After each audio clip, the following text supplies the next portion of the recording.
मेरे पति जी के एट की बीमारी रही, आए रहे दवा भी नहीं दिया, ना भर्ती करे, भर्ती नहीं की है। आपकी बच्ची भी खत्म हो गई? बच्ची 10 दिन जिया है, खत्म हो गई। उसको भी यही बीमारी थी? यही बीमारी, हाँ। रोता बिलखता ये मासूम शायद अपनी किस्मत को कोस रो रहा। इसका परिवार भी समाज के गुलाम परिवारों की तरह था। पर एड्स होने से परिवार में माँ बाप और एक छोटी बहन भी एड्स का शिकार हो गई। बाप और नवजात जन्मी बहन अब इस दुनिया में नहीं रही। कुछ दिनों पहले ही दोनों की मौत HIV पॉजिटिव हो जाने से हो गई। ये नजारा इलाहाबाद के सरकारी अस्पताल स्वरूप रानी नेहरू चिकित्सालय का, जहां बच्चे की मां को बड़ी जद्दोजहद के बाद बेड नसीब हुई, लेकिन बच्चे को अभी तक बेड नहीं मिल पाया। लेबर टाइप लोग हैं और दलित परिवार से संबंधित हैं, तो मैं इनके घर गया, इनकी पूरा जानकारी लिया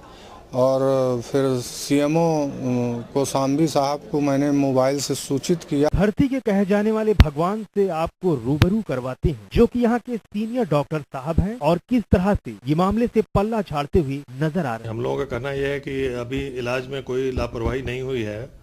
वो जो पीड़िता महिला है उसको एड्स है, लेकिन उसका इलाज एज ए OPD पेशेंट चल रहा था हमारे यहाँ के ART सेंटर में, और वहाँ से उसको दवा भी सब मिल रही है। कल वो शाम को 6 बजे आई तो भी वो कोई ऐसी गंभीर अवस्था में नहीं थी, इसलिए उसको भर्ती नहीं किया जा रहा था और उसको कहा गया था कि अगले दिन रूटीन आवर्स में आके और OPD में दिखला लें। सूबे की अखिलेश सरकार स्वास्थ्य और स्वच्छता की बातें तो खूब करती है, लेकिन उसके इन दावों की पोल खुलती हुई नजर आ रही है। ऐसे में बड़ा सवाल ये है, इस परिवार की मदद क्या भगवान भरोसे ही रहेगी या कोई मसीहा मदद को आएगा? अस्पताल में है और एड्स पीड़िता से हम मिले और एड्स पीड़िता ने अपने दुख को व्यक्त किया, किस तरह से उसके पति की मौत हुई और पति की मौत के बाद उसकी बच्ची की भी 10 दिनों पहले मौत हुई है और पीड़िता के इलाज के नाम पर यहाँ पर लापरवाही हो रही है।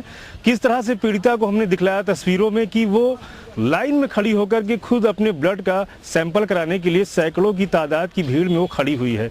अस्पताल प्रशासन जो दावे कर रहा है, इनके दावों में कितनी सच्चाई है ये देखना बेहद ही अहम होगा। कैमरा पर्सन पंकज श्रीवास्तव के साथ पवन देव, इलाहाबाद।